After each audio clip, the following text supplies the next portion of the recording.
So, the 2020 Democratic field is swamped with pretty much three candidates. Progressives, fake progressives, which is fairly to the left, but not ones I would call swashbuckling progressives, and then Republicans, and boy are they a lot of them. So, I've made a power ranking. I have 19 candidates here. Tim Ryan dropped out, so it's now down to 19. There's some other candidates that have announced, but I'm not listing those candidates because they have not made a debate. So I'm only listing the 19 here that are still running that have made a debate. Okay. Now, these rankings are based on likelihood to win the Democratic nomination. Not likelihood, like if they do win the nomination to beat Trump. I'm listing this as a likelihood to beat the Democratic primary, or to be the Democratic nomination. Metrics I use to put these power rankings. Polling, number of donations, and trends. So, and what I mean by trends is, are your polling trending upwards? Are you plateauing, or have you been declining but then plateaued there? You know, like have you lost 3 points but then you haven't lost any more than that, and have other competitors lost? Voter demographics, as in what type of people support you. Some of the things that I keep track of. There's really only one candidate which I think my bias might have gotten the best of me, but he just snuck in the top 10 with that. And what I mean by bias got on top of it, I'm like, and I'll explain a little bit more. It was honestly him at number 10 or him at number 11 or 12. That is something I will admit up front, but I'm very confident on this power ranking. So without further ado, let's get on to it. So, number 1, I have it as Bernie Sanders. Now, why do I say that? So, before Joe Biden announced, he was in the lead. He was number 1. A fat, solid number 1. Then Joe Biden announced, and then Bernie's approval or support, I think the lowest he got in a poll was 12%. And that was when Joe Biden was at his height. And then now, Bernie is statistically tied nationally with Joe Biden. I think it was Joe Biden at 22 and Bernie was at like 18 or 19, and the margin of error was 4.4. So Bernie, he's within the margin of error. Like he's, you know, best case scenario, he beats Biden by 2 points. Worst case scenario, he loses by like 5. As of right now. Now the Iowa caucus, that takes place on February 3rd, and right now it's August. It's not even mid-August, so there's plenty of time to catch up, and Bernie keeps climbing up polling. He's done that 2016, he's going to do this here, he has even more outreach, even more donations, even more money to dump. He's been very smart with it, so I think he's got number 1 pretty almost in the bag. His support is, again, working class people. I think he's gonna clean everyone's clock in the Midwest.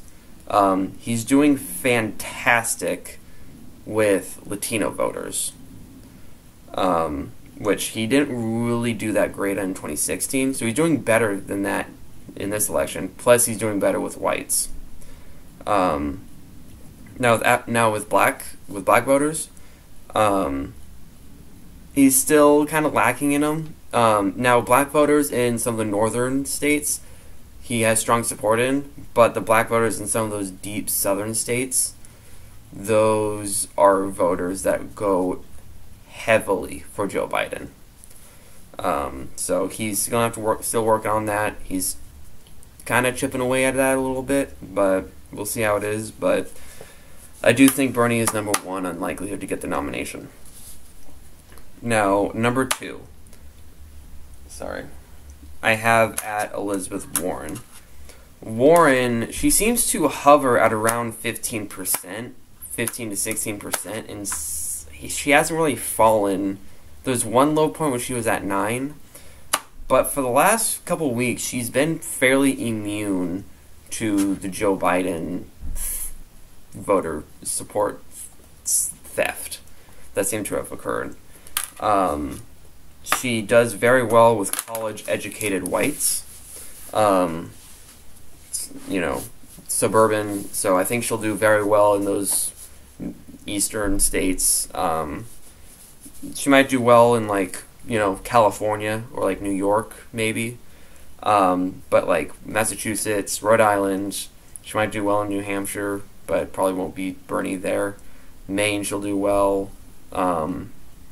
Probably the furthest south she'll do good at is probably, D.C. I don't think she'll do well in Virginia.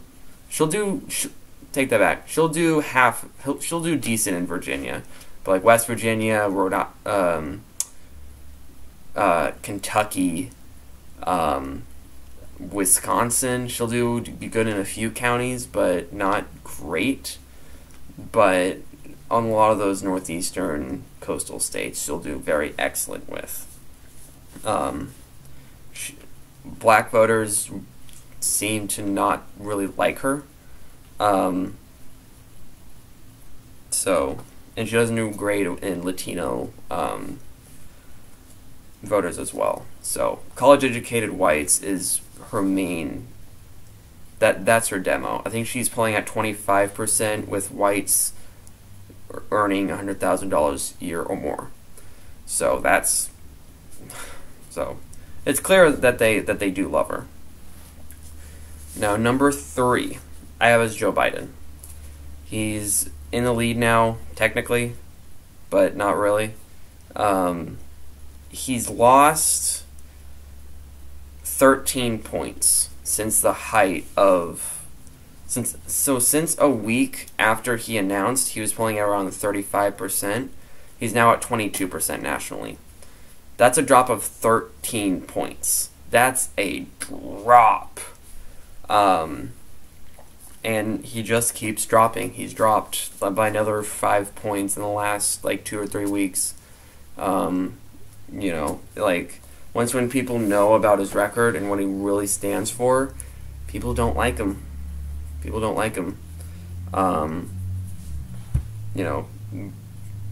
Southern black voters, black Democratic voters love him.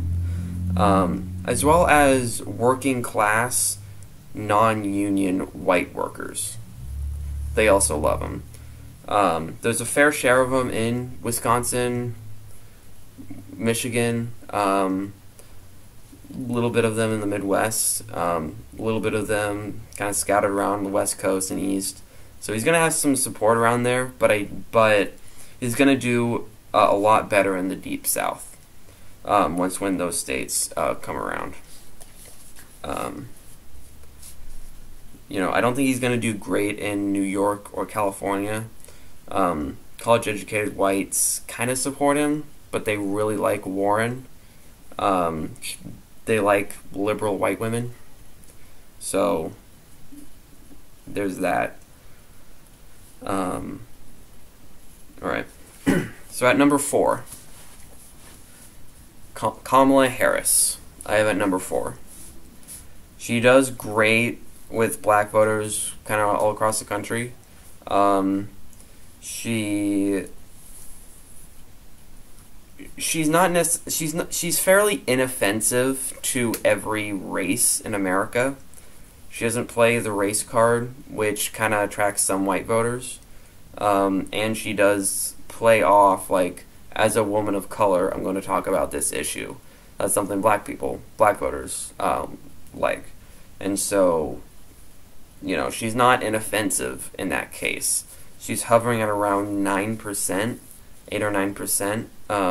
Her highest poll, she was at 15, and that was I believe like a month before Joe Biden announced.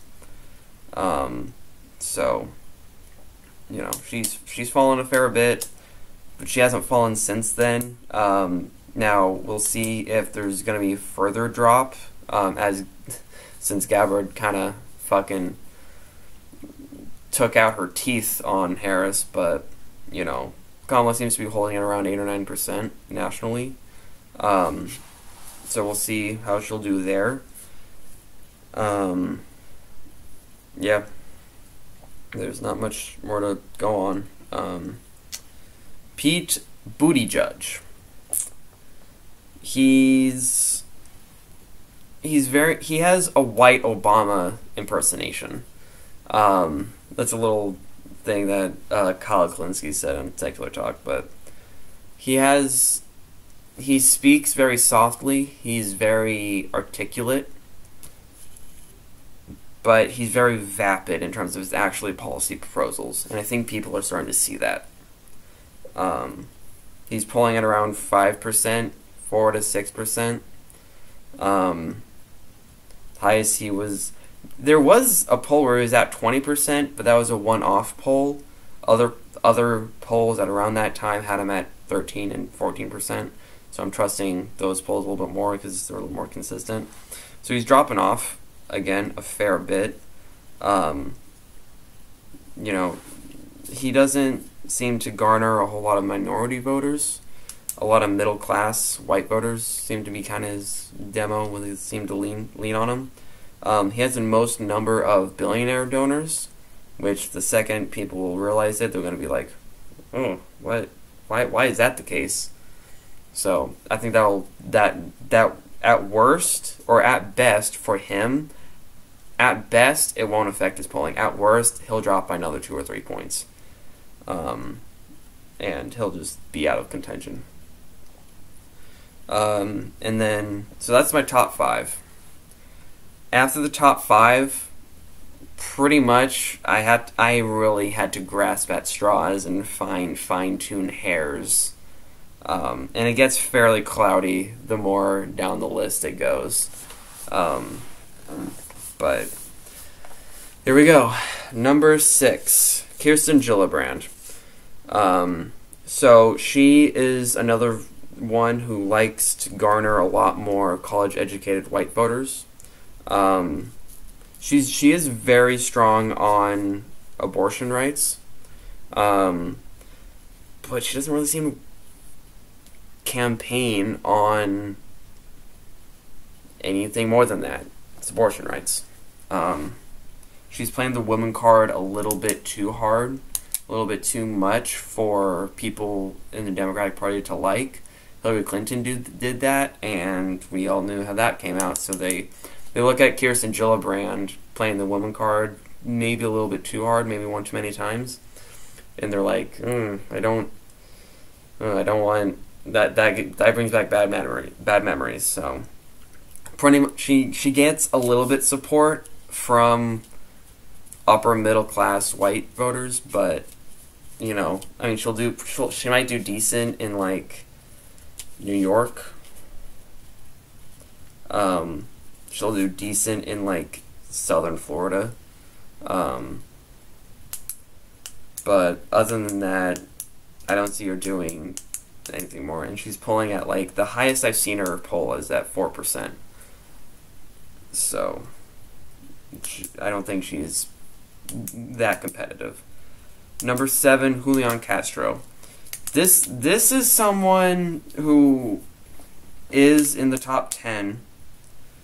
He has gained a little bit of support. He originally polled at 1%. He's now at 2% or 3%. I've never seen him higher than 3.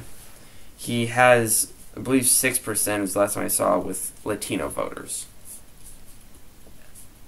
If you're Julian Castro and your flagship proposal is immigration, and you don't do great with Southern Latino voters, your campaign is not going to even win on its own identity. So I have him at number 7. Number 8, Cory Booker. Cory Booker is so bland, and he's just empty. He's an empty tank. The way he talks, it is very affirmative, but if you actually listen, he says nothing. Harris has some substance behind what she says, not too much, but just a little bit more. And so pretty much Cory Booker people have moved to Kamala Harris. And so that's why Harris bumped up in the polls. Or not really bumped up, but helped limit the damage that she took from her original drop. So he's at number 8. He doesn't really stand for anything specifically. His record is shaky at best. He voted against getting people across Canada to get cheaper medicine because he said, and I quote, "We don't want people to get hurt by regulation." Now, that's incoherent, but basically what he meant by that, and he further explained on, is that his justification was that, we don't want people to get unregulated medicine to take, and so we don't want to hurt people. But in all actuality, and I did some research, Canada has stricter regulation than us. So that's a non sequitur. That's a non-point. Number 9, Jay Inslee, my governor from Washington State. I like Jay Inslee. He's pretty left. He's not a swashbuckler, I would say, but when it comes to union rights, union availability, and union protection, and climate change, it's just unions and climate change, those two issues, he's about as best as Bernie Sanders. Sometimes even better, because he put a $9 trillion budget plan for battling climate change. He's for the Green New Deal. So he's very left. He is a very good candidate. It's just that the union workers and the climate change activists that like strong left-wing candidates, they float to Bernie Sanders. Jay Inslee, I like you. He is very good at debating Republicans. He has a little bit of Joe Biden in there as well, in terms of talking. Except he's coherent.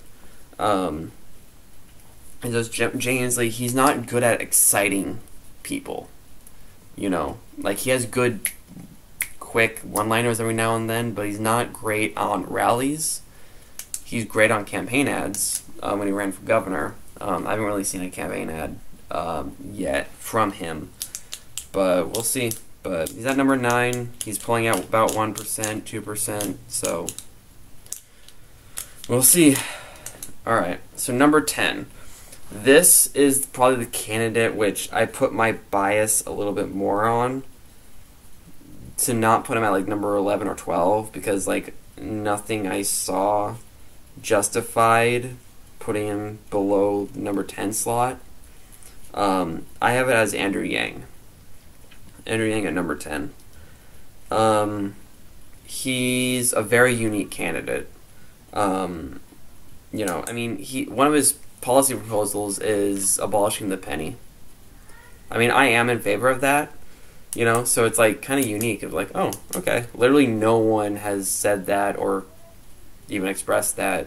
So it's kind of, he is a unique candidate. He's pushing for UBI. There's a whole lot of stuff that he has going on for him. He has the second most loyal supporters behind Bernie, where it was 80% of his supporters only donated to him. So Yang Gang is very strong. He's pulling at 1 to 2. One poll I saw him at 3%, the earliest one I saw. So if he is at 3%, he might make a few jumps up. But consistently he polls at around 1 or 2%. But his supporters are very loyal. So he does have a vote. He does have a support base, which is better than some other choice candidates below him, so that's why I put him at 10, because I couldn't really justify number 11 or 12. So, there's that. Number 11, Bill de Blasio, the fake progressive. So, he endorsed Hillary Clinton, but he has taken the progressive pledge now. So, it's kind of like a question mark, as in maybe his ideology changed, or maybe he sees where the Democratic Party is leading, and so he wants to be part of that.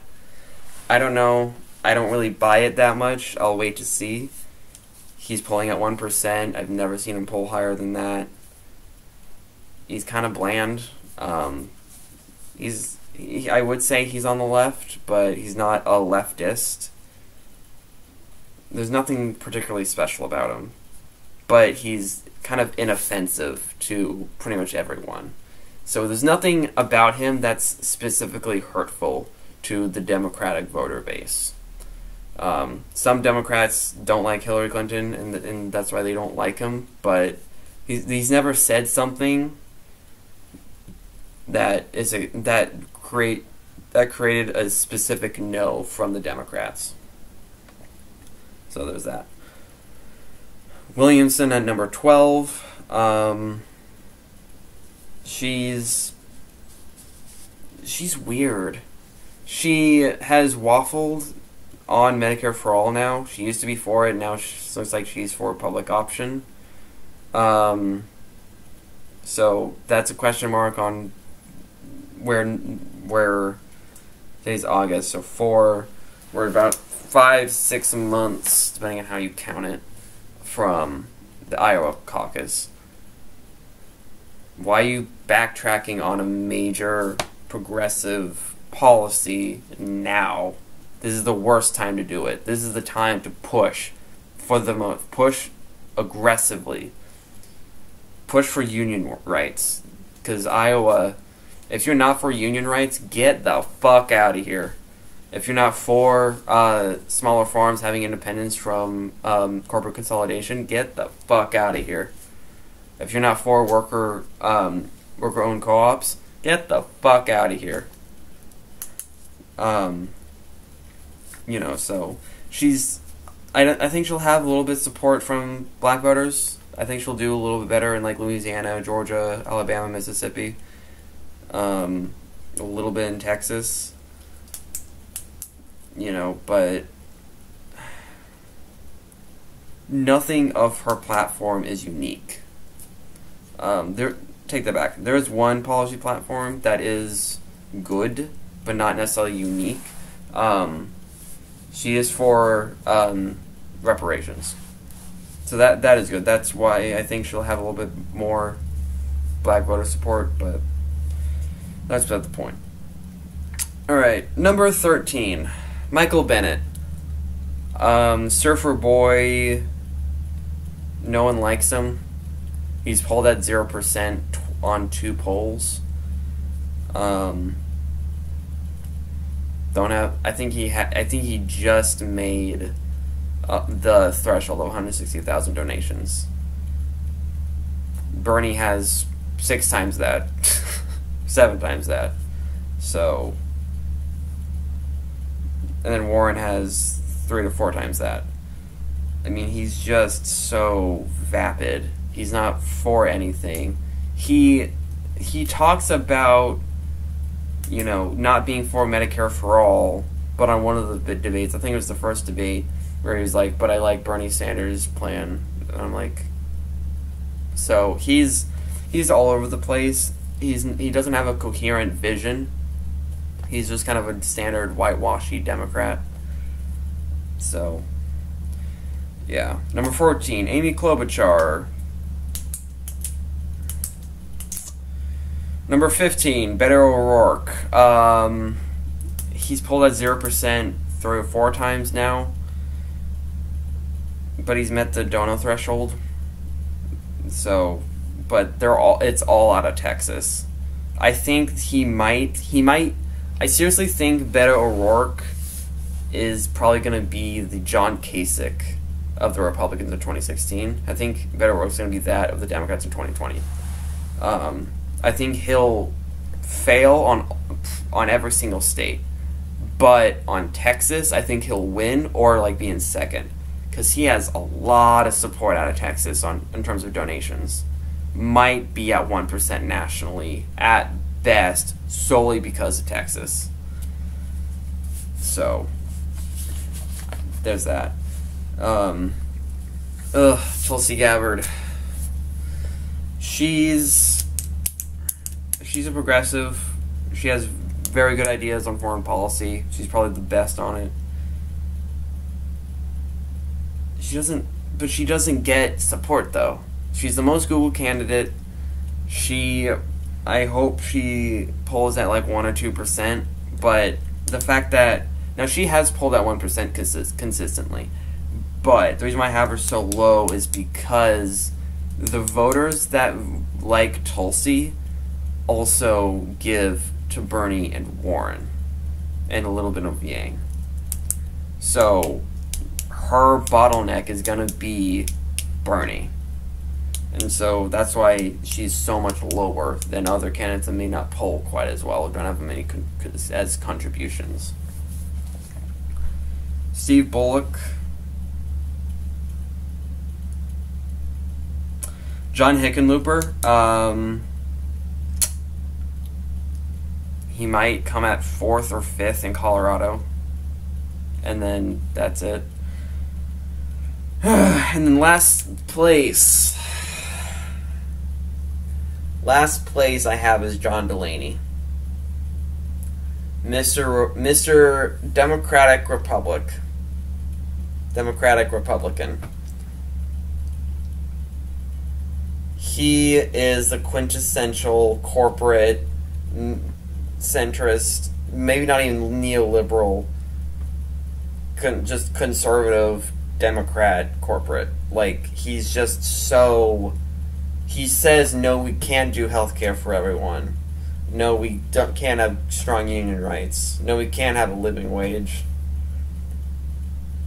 I mean, he might be worse legislatively than Hillary Clinton. Because even Hillary Clinton kind of backdropped a little bit on TPP. John Delaney said TPP is the best trade deal in the debate with Bernie. How do you fail so hard on that? How do you fail so hard on that? He's polled at 0% for as long as I've seen. His height when he announced was at 1%. Since then, he's polled at 0% like half a dozen times, if not like 10 times. He's polled at 1% one other time than that initial poll. He's a terrible debater. And he's very weak when he debates. He's very weak. He doesn't sound like he's for what he's for, which seems to be he's for against something, which is it's just a terrible way to campaign. So, but yeah. So that was my power rankings of the Democratic field. I really had to grasp at straws from like number 13 down. If you disagree with me from like 13 to 19, I go right ahead. There's nothing wrong with disagreeing with me on those, because honestly, you could roll a pair of dice between those and that's probably accurate. So there's that. Between like 6 to 12, I feel confident in it, but my top 5, I'm 100% confident this is probably how it's going to end up. Worst case scenario, Warren and Joe Biden switch places. I think it's the worst case scenario, but I do think it's going to be Bernie, Warren, Joe Biden, Harris, Buttigieg. I think that's how it's going to turn out. we'll wait and see. Yeah, other than that, this is Progressive Revolt, signing out.